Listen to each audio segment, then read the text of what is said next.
जिस प्रकार से नू मेवात ज़िले के अंदर जो घटनाक्रम हुए उसके दौरान 31 जुलाई को जो घटनाक्रम गुड़गांव के अंदर हुए और उसके बाद 1 अगस्त को जो घटनाक्रम हुए उसका संक्षिप्त विवरण गुड़गांव पुलिस द्वारा आपको दिया जा रहा है। गुड़गांव पुलिस पर पिछले 2 दिन के अंदर लगभग 15 एफआईआर रजिस्टर्ड करी गई हैं ऐसे सभी दोषियों के खिलाफ जो अलग अलग ऐसी इलीगल एक्टिविटीज़ में आगजनी के अंदर जो संलिप्त पाए गए हैं। इसके अंदर जो अभी तक 8 एक्यूज्ड को अरेस्ट करा गया है और 30 ऐसे जो लोग हैं व्यक्ति विशेष हैं जिनके खिलाफ प्रिवेंटिव एक्शन के तहत कार्रवाई करी गई है। इसके अंदर एक एफआईआर रजिस्टर्ड हुई थी जो सेक्टर 57 के अंदर एक अंजुमन मस्जिद के अंदर घटनाक्रम हुआ था जिसमें 2 व्यक्ति घायल हुए थे, जिसमें एक व्यक्ति की वहां पर मौके पर डेथ हो गई थी और दूसरा व्यक्ति है जो इंजर्ड हुआ था। तो उनके खिलाफ संबंधित धाराओं के अंदर under section 302, 307 attempt to murder और मर्डर के तहत कार्रवाई करी गई है और उस पर्टिकुलर केस के अंदर 4 व्यक्ति विशेष को जो उनके अंदर आरोपी थे, सस्पेक्ट थे, उनको अरेस्ट करने में गुड़गांव पुलिस ने सफलता प्राप्त करी है। ये गुड़गांव के कुछ तिगड़ा के और आसपास के संबंधित क्षेत्र से जो वहाँ के निवासी थे 4 व्यक्ति हैं जिनका जो नाम है वो मैं आपको बता देता हूँ। अंकित है, राहुल है, रविंदर है और राकेश है। इनको अरेस्ट करा गया है अभी और फर्दर जितने और भी सस्पेक्ट्स थे काफ़ी इसमें लोग बताए गए हैं, लगभग 30 से 35 ऐसे व्यक्ति विशेष हैं जिन्होंने ऐसे आरोपी हैं जिन्होंने उस मस्जिद के ऊपर आगजनी की कार्रवाई करी है और जो वहाँ पर मारपिटाई करके 2 व्यक्तियों को घायल कर दिया था जिसमें एक की मृत्यु हो गई थी। फायर जो करा गया था वहाँ पर अभी पुलिस इन्वेस्टिगेट कर रही है कितने राउंड फायर हुआ है, जो भी सस्पेक्ट उसमें रहे हैं उन सभी को जल्द से जल्द अरेस्ट करा जाएगा।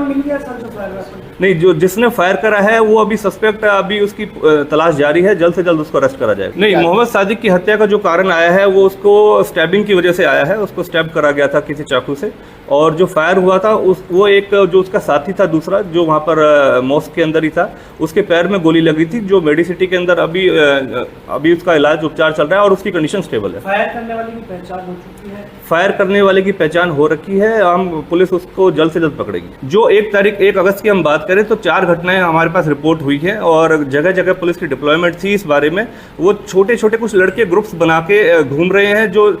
किसी अगर कोई मुस्लिम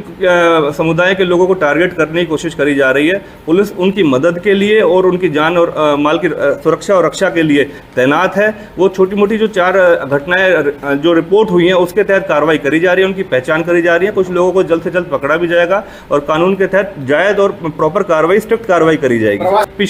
पिछले 2 दिनों के अंदर देखा गया है कि खासकर जो मुस्लिम समुदाय के खिलाफ जो ये कार्रवाई हुई है और खासकर सोशल मीडिया के माध्यम से जिस प्रकार के र्यूमर्स फैलाए गए हैं उसको गुड़गांव पुलिस कंडेम करती है। लेकिन इस बारे में जरूर आपको जानकारी देना चाहेंगे कि कोई भी मुस्लिम समुदाय का व्यक्ति विशेष है तो वो तुरंत किसी भी प्रकार से उसको अगर किसी बात का भय लगता है, डर लगता है तो 112 नंबर पर डायल करके पुलिस से मदद ले सकते हैं। उसके अलावा मैं अपडेट करता हूँ साथ साथ कुछ लोगों के पास हमारी इन्फॉर्मेशन आई कि उनके मन में डर और भय का जरूर ये था, भाव था कि गुड़गांव में उनकी स्थिति किसी प्रकार से अगर उनको डर लगता है तो शायद उनके ऊपर कोई अटैक ना हो जाए। तो गुड़गांव पुलिस उनको विश्वास दिलाती है और हमने काफ़ी ऐसे लोगों को विश्वास दिलाया है पर्सनल तौर पे भी कि इस प्रकार से किसी को अपना घर छोड़ के जाने की, दुकान और अपना काम छोड़ के जाने की ज़रूरत नहीं है। गुड़गांव में स्थिति बिल्कुल नॉर्मल है, साधारण है। किसी प्रकार से भी अगर किसी को डर या भाव ऐसा कुछ किसी के मन में लगता है वो तुरंत प्रभाव से गुड़गांव पुलिस में किसी भी माध्यम से गुड़गांव पुलिस को संपर्क कर सकता है। गुड़गांव पुलिस तुरंत प्रभाव से उसकी जानो माल, उसकी सभी संपत्ति और उसकी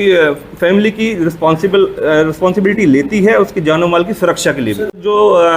थ्रू आउट इंडिया उन्होंने जो ये विरोध प्रदर्शन करने का और मेमोरेंडम देने के लिए, विज्ञापन देने के लिए जो उन्होंने प्रदर्शन करने की बात कही है उस संबंध में संबंधित हमारे आला अधिकारी सभी उसको मॉनिटर कर रहे हैं, उनसे संपर्क में हैं और कोशिश है कि किसी प्रकार की भी कोई गैर जो गतिविधि है इस तरीके के अंदर कोई संलिप्त ना हो जाए, ऐसी कोई गतिविधि को अंजाम ना दिया जाए। क्लोजली मॉनिटर करा जा रहा है और गुड़गांव पुलिस द्वारा लगभग 2850 आदमी जो out of a law and order को मेंटेन करने के लिए गुड़गांव में डिप्लॉयमेंट करी गई है, वो पुलिस तैनात है और एक्सक्लूसिवली कम्युनल राइट्स ना हो, कहीं पर इस प्रकार की गतिविधियों को रोक लगाया जा सके, उसमें लगभग 2100 से 2200 के आसपास की जो फोर्स है हमारी गुड़गांव पुलिस के अंदर तैनात है। और आपको बता दिया जिस प्रकार से मेवात के अंदर जो घटनाक्रम हुआ, नू के अंदर जो घटनाक्रम हुआ, नू के घटनाक्रम के दौरान होते ही, क्योंकि गुड़गांव एक नेबरिंग डिस्ट्रिक्ट है, गुड़गांव से कम 2 से 3 कंपनियां फोर्स जो गुड़गांव की पुलिस की फोर्स थी वो वहाँ पर मेवात में रिपोर्ट करा उन्होंने। वहाँ की वो जो वायलेंस हुआ था, कम्युनल वायलेंस जो वहाँ पर हुआ था उसको रोकथाम करने में नू और मेवात पुलिस की मदद करी। लेकिन अब